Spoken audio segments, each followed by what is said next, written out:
ఇక్కడ యేసుక్రీస్తు ప్రభుల వారు సిలువలో మొట్టమొదటిగా తండ్రి అయిన దేవునితో మాట్లాడుతున్న మాట, తండ్రి వీరేం చేస్తున్నారో వీరికి తెలీదు, వీరిని క్షమించండి అంటున్నారు. మనం గమనించినట్లయితే మనకు రావాల్సిన శిక్షను, మనం చేసిన తప్పిదములు మనకు తెలీదా? తెలియకనే చేశామా అన్ని? తెలిసి చేసినవి ఉంటాయి, తెలియక చేసినవి ఉంటాయి. తెలిసి చేసినవన్నీ కూడా మనకు తెలుసు. కానీ దేవుడు అన్నాడు, తండ్రి వీరేమి చేయుచున్నారో వీరు ఎడగరు అన్నానంటే, ఆ యొక్క యేసు ప్రభువుని గాయపరిచి ఆయన మీద ఉమ్ము వేసి ఆయన చంప మీద కొట్టి ఆయన జుట్టు వెంట్రుకలను లాగి ఆయనను ఈడ్చుకొని లాక్కొని వెళ్తున్న సమయంలో, ఆయన చేతికి సంకెళ్ళు వేసిన సమయంలో, ఆయన భుజముల మీద కొరడాలతో కొడుతున్న సమయంలో వారిని మాత్రమే యేసయ్య క్షమించమన్నాడా? వారిని మాత్రమే కాదు, తెలిసి పాపములు చేసిన మనలను కూడా సిలువలో యేసు ప్రభువారు తండ్రి అయిన దేవునితో అంటున్నాడు, తండ్రి వీరేమి చేయుచున్నారు వీరు ఎరుగరు గనుక వీరిని క్షమించండి అంటున్నాడు.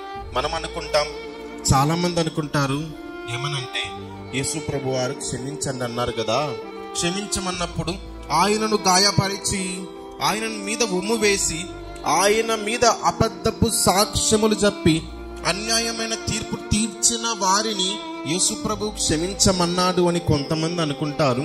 అయితే యేసుక్రీస్తు ప్రభుల వారు క్షమించమని చెప్పినది ఆ రోమా సైనికులకు మాత్రమే కాదు, ఆయన మీద అపనిందలు మోపిన వారికి మాత్రమే కాదు, ప్రపంచంలో ఉన్న ప్రతి ఒక్కరికి. అయితే వీరేమి చేయుచున్నారో వీరెరుగరు గనుక వీరిని క్షమించండి అని ఈ యొక్క వచనములో 3 సార్లు వచ్చినది. ఇప్పుడు చదువుదాం. యేసు, తండ్రి వీరేమి చేయుచున్నారు మొట్టమొదటిగా, వీరెరుగరు గనుక ఇది 2వది, వీరిని క్షమించడి. ఈ వచనంలో 3 సార్లు వీరు వీరు వీరు అని ఉన్నది. ఈ 3 సార్లు వీరు వీరు వీరు అని ఉన్నది. ఇది దేనికి సంబంధించింది? అయితే 3 కాలములకు సంబంధించింది. ఈ వీరు అనే పదం ఏంటి? భూతకాలం, భవిష్యత్ కాలం, వర్తమాన కాలంలో ఉన్న ప్రజల కొరకు యేసుక్రీస్తు ప్రభువుల వారు సిలువ మానుపై తండ్రి అయిన దేవునితో చెప్తున్న మాట.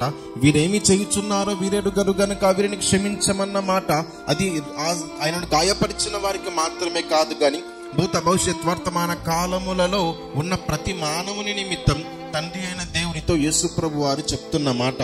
మనం గమనిస్తే మొట్టమొదటి మానవుడైన ఆదాము నుండి దేవుడు ఆదాము నుండి అవ్వను తయారు చేశాడు. ఆ ఆదాము నుండి యేసు ప్రభువారు ఈ లోకంలోనికి వచ్చేంత వరకు గమనిస్తే, యేసు ప్రభువారు పుట్టక ముందు వరకు ఉన్న కాలమును మనం అంటాము భూతకాలం, అయిపోయిన కాలం. ఆదాము నుండి యేసు ప్రభువారు పుట్టక ముందు క్షణం వరకు భూతకాలం. యేసు ప్రభువారు జన్మించి ఆయన సిలువ మానుపై మరణించే అంతవరకు, యేసుక్రీస్తు ప్రభువుల వారు చనిపోయిన తర్వాత పునరుత్థానము దినము నుండి ఆ యొక్క 2వ రాకడ వరకు భవిష్యత్ కాలం, అనగా 3 కాలములలో ఉన్న ప్రజల కొరకు యేసుక్రీస్తు ప్రభువుల వారు సిలువ మానుపై తండ్రి వీరేమి చేయుచున్నారో వీరెరుగరు గనుక వీరిని క్షమించమన్నాడు. అంటే భూతకాలంలో, భవిష్యత్ కాలంలో, వర్తమాన కాలంలో ప్రజలు ఎంతో మంది ఉన్నారు. అంటే ఆదాము నుండి 2వ రాకడ వరకు ఉన్న ప్రజలందరి నిమిత్తం. ఇంకోటి గమనిస్తే, పుట్టబోవు ప్రజల కొరకు కూడా, వారింకా పుట్టకముందే, వారింకా ఈ లోకంలో జన్మించి పాపము చెయ్యకముందే, వారి పాపముల్లో కూడా యేసుక్రీస్తు ప్రభువుల వారు సిలువ మానుపై ఒకేసారిగా బలియాగమయ్యాడు. అందుకొరకే వీరు వీరు వీరు అని 3 సార్లు వచ్చినది. భూతకాలం, భవిష్యత్ కాలం, వర్తమాన కాలంలో ఉన్న ప్రజల కొరకు యేసుక్రీస్తు ప్రభువుల వారు ఒకేసారిగా సిలువ మానుపై బలియాగమయ్యారు. తండ్రికి చేస్తున్నది ఏంటి అంటే ప్రార్థన. ఏమంటున్నాను? వీరెరుగరు గనుక వీరిని క్షమించుము అంటున్నమాట. క్షమించండి, వీరికి ఎటువంటి యొక్క శిక్ష పడకుండా వారి శిక్షను కూడా యేసుక్రీస్తు ప్రభువుల వారే భరించినట్టుగా మనం చూస్తాం. అందుకే ఈ మొట్టమొదటి మాటలో మనం నేర్చుకోవాల్సినది ఏంటి? క్షమాగుణం. శత్రువును కూడా ప్రేమించమని చెప్పినదే బైబిల్. శత్రువును కూడా ప్రేమించమన్నది. శత్రువు ఆకలి కొని ఉంటే ఆ వ్యక్తికి అన్నం పెట్టమన్నది బైబిల్. శత్రువు లేమిలో ఉంటే ఆ వ్యక్తికి సహాయం చేయమన్నది బైబిల్. శత్రువు అనేకమైన ఆటంకములలో ఉంటే ఆ యొక్క శత్రుత్వంని కాకుండా నిన్ను వలె నీ పొరుగువాన్ని ప్రేమించు, అదే విధంగా క్షమించమని చెప్పాడు దేవుడు. ఈ దినమున ఈ మాటను బట్టి మనలను ఎంతో మంది అనేక విధములుగా గాయపరిచి, బాధపరిచి, నిందించి, అవమానపరిచి ఉన్నప్పటికీ వారిని కూడా మనము క్షమించువారుగా ఉండాలి, వారిని కూడా ప్రేమించువారిగా ఉండాలి. యేసుక్రీస్తు ప్రభువుల వారు ఈ లోకంలో సువార్త ప్రకటించే సమయంలో చూద్దాం. మార్కు సువార్త 2వ అధ్యాయం చూద్దామండి. 9వ వచనం నుండి, నీ పాపములు క్షమించబడి ఉన్నవని చెప్పుట సులభమా? నీవు లేచి నీ పరుపెత్తుకుని నడువమని చెప్పుట సులభమా?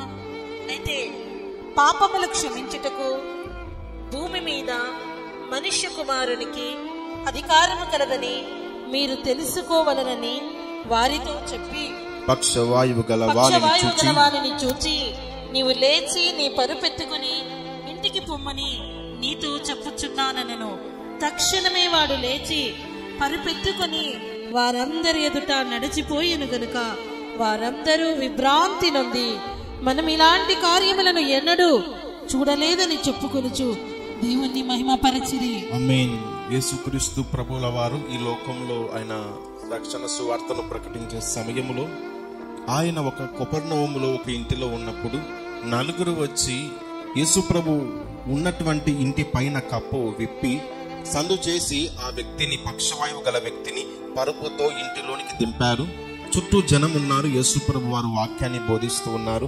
ఆ సమయంలో ఆ యొక్క పక్షవాయువు గల వ్యక్తి వచ్చినప్పుడు యేసుక్రీస్తు ప్రభుల వారు అన్నారు ఒక మాట, ఆ వ్యక్తి పాపములు క్షమించబడ్డాయి. ఈ లోకంలో ఎవరు కూడా ఏ వ్యక్తి పాపమును క్షమించలేడు, ఎవరు కూడా మనలో ఉన్న పాపములను తీసివేయలేడు.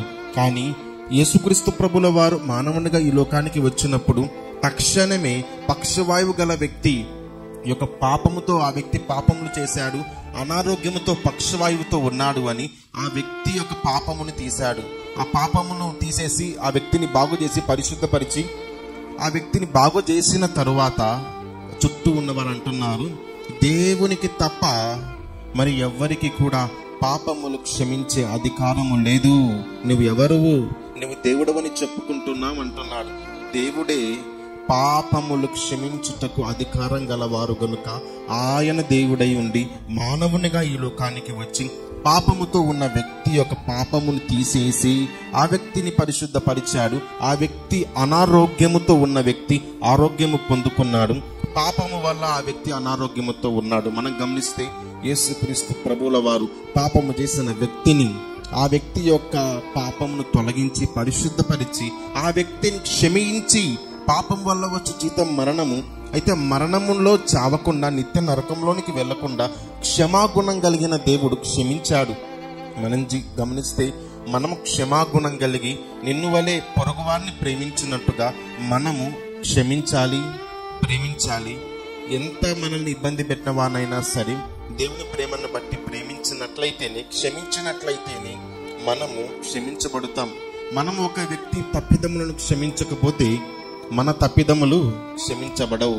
మనము దేవుని దగ్గరికి వెళ్ళి, దేవా దేవా నా పాపాలు క్షమించు, నన్ను మన్నించు, నేను చేసిన తప్పులు క్షమించని అడుగుతున్నాం అనుకోండి. అయితే దేవుని ఉద్దేశం ఏంటి అంటే, నీవు ఇంకొకరిని బాధ పెట్టి ఉంటావు, లేదంటే నిన్ను ఇంకొకరు బాధ పెట్టి ఉంటావు. దేవుడేమో నీ పాపాలు క్షమించాలని నువ్వు ప్రార్థన చేస్తున్నావు. అయితే నీకు హాని చేసినటువంటి వ్యక్తిని నువ్వు క్షమించాలి. నీవు ఇతరులను క్షమిస్తే దేవుడు నిన్ను క్షమిస్తాడు. నీవేమో క్షమాపణ దేవుని దగ్గర నుంచి రావాలి, నీవేమో ఇంకొక వ్యక్తిని, నీకు హాని చేసిన వ్యక్తిని క్షమించవు. అలాంటప్పుడు నిజమైన క్షమ ఎట్లా వస్తుంది? నిజముగా ఎలా క్షమించబడుతావు? కాబట్టి దేవుడు క్షమిస్తాడు. అయితే మనము కూడా మనను ఇబ్బంది పెట్టిన వారిని క్షమించాలి. అందుకొరకే తండ్రి, వీరేమి చేయుచున్నారో వీరెరుగురు గనుక వీరిని క్షమించండి. ఆ క్షమాగుణం కలిగి ఉందాం. దేవుడిచ్చే గొప్ప ఆశీర్వాదాన్ని పొందుకుందాం. సిలువలో యేసు ప్రభు వారు మన కొరకు చేసిన త్యాగంలో 7 మాటల్లో మొట్టమొదటి మాట క్షమించండి. క్షమాగుణముతో ఉందాం. దేవుడిచ్చే కృపను, ఆశీర్వాదాన్ని పొందుకుందాం. ఈ వాక్యం మన ఆత్మీయ మేలుకై దేవుడు దీవించి ఆశీర్వదించును గాక. ఆమేన్.